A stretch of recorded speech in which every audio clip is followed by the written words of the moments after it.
حضرت ذوالنون مصری بہت بڑے اللہ کے ولی ہیں رحمۃ اللہ تعالیٰ علیہ. دریائے نیل پر مصر میں دریائے نیل کے ساحل پر آپ تشریف لے گئے. کسی گہری سوچ میں مگن تھے کہ ایک بڑے سے بچھو کو آپ نے بڑی تیزی کے ساتھ دریا کی طرف جاتے ہوئے دیکھا. آپ اس کی طرف متوجہ ہو گئے اور اس کے پیچھے پیچھے پانی کے کنارے پر پہنچے کہ دیکھو یہ اتنا بڑا بچھو جا کدھر رہا ہے. آپ نے دیکھا کہ دریا میں سے ایک مینڈک نکلا اور وہ بچھو اس کی پیٹھ پر سوار ہو گیا. مینڈک کے اوپر، یعنی گویا مینڈک اس کے لیے کشتی بن کر آیا اور یہ اس کے اوپر سوار ہو گیا اور دریا میں تیرنے لگا. دریا پوری پار کر گیا. حضرت ذوالنون مصری نے کہا یہ اللہ کے رازوں میں سے کوئی راز ہے کہ یہ ہو کیا رہا ہے. آپ بھی ٹریول کر کے آپ نے بھی دریا کراس کیا. اب وہاں جب دریا کے کنارے پر پہنچے تو وہ مینڈک نے گویا اس کو اس کنارے پر لگا دیا اور بچھو اتر گیا. اب وہ بچھو جانے لگا تو آپ بھی پیچھے پیچھے چلنے لگے. اب ایک درخت کے پاس پہنچے. وہاں دیکھا کہ ایک نوجوان مدہوش بالکل بے ہوش پڑا ہوا ہے اور اس نوجوان کے سینے پر ایک بہت بڑا سانپ پھن بنائے بیٹھا ہے اور قریب ہے کہ اس کو ڈنک مارے گا. تو اس بچھو نے جا کر اس سانپ پہ اٹیک کیا. اسکارپین نے اور اس سانپ کو مار دیا. حضرت ذوالنون مصری کہنے لگے یہ اللہ کی شان، بندہ ادھر بے ہوش، اس کی جان لینے سانپ پہنچ گیا. اللہ نے یہ انتظام کیا کہ اس اسکارپین کو وہاں تک پہنچایا اور جا کے اس نے سانپ کو مارا. یہ ہو نہ ہو یہ اللہ کا کوئی بہت نیک بندہ آدمی ہے، یہ بہت بڑا اللہ کا ولی ہے. حضرت ذوالنون مصری کہتے ہیں میں اس کے قدم چومنے کے لیے آگے بڑھا. وہ بے ہوش پڑا ہے. اور اللہ کے ولی، یہ اللہ کے جو ولی ہوتے ہیں نا، یہ جب کوئی نشانی مل جائے نا تو وہ اور اٹیچ ہو جاتے ہیں. وہ کہتے ہیں یار یہ اتنا نیک آدمی ہے. اب آگے سنیں، جب آپ نے قریب گئے اس کا پیر چومنے کے لیے تو اس بندے سے بہت زیادہ شراب کی بدبو آئی.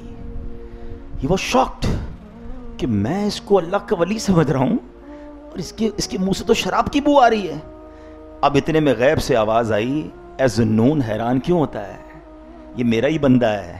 اگر اللہ صرف نیکوکاروں کی حفاظت فرمائے گا تو گناہ گاروں کی حفاظت کون کرے گا؟ اللہ اگر فقط نیک لوگوں پر ہی کرم فرمائے گا تو گناہ گاروں کو کون بخشے گا؟ آپ اس بات سے وجد میں آ گئے. آپ تو جس کو کہتے ہیں نا اللہ کی یاد میں کھو گئے. اب کیا ہوا؟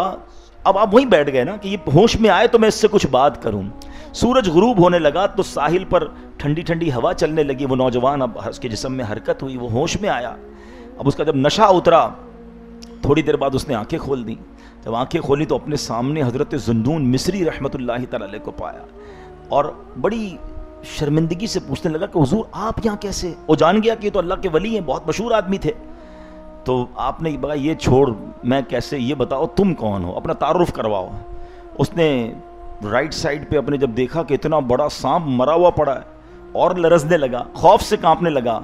اب حضرت ذوالنون مصری نے اس کو پورا واقعہ سنایا کہ کیسے میں تجھ تک پہنچا، کیسے سانپ کو بچھو نے مارا اور مجھے جو غیب سے تیرے بارے میں آواز آئی اللہ اکبر. اب وہ گناہگار اپنے سر پر مٹی ڈالنے لگا اور کہنے لگا اگر وہ ذات اپنے گناہگار بندوں کے ساتھ ایسا سلوک کرتی ہے تو پھر نیکوکاروں کو کیسا نوازتی ہوگی. جب وہ کریم اپنے نافرمانوں پر اتنا مہربان ہے تو وہ اپنے نیک بندوں پر کیسا مہربان ہوگا. یہ کہہ کر اب وہ جنگل کی طرف چلا گیا، گناہوں سے توبہ کی، مجاہدے کرنے لگا. اور ایک وقت ایسا آیا کہ وہ شرابی جو تھا اس کا شمار بھی اللہ کے نیک بندوں میں ہونے لگا. اللہ اکبر. بلکہ رب نے اس پر اتنا کرم فرمایا کہ اگر وہ کسی بیمار کو دم کر دیتا تھا اللہ اس کو شفا عطا فرما دیتا تھا.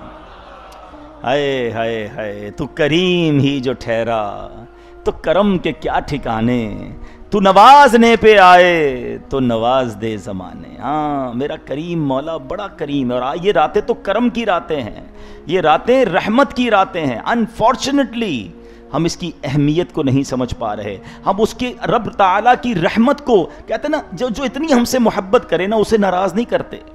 اللہ کی نافرمانی نہ کرنے کے دو تین ہمارے ذہنوں میں خیال ہوتے ہیں. کچھ لوگ اس لیے گناہ نہیں کرتے یا نماز پڑھتے ہیں کہ نہیں پڑھیں گے تو مار پڑے گی، جہنم میں ڈال دیا جائے گا.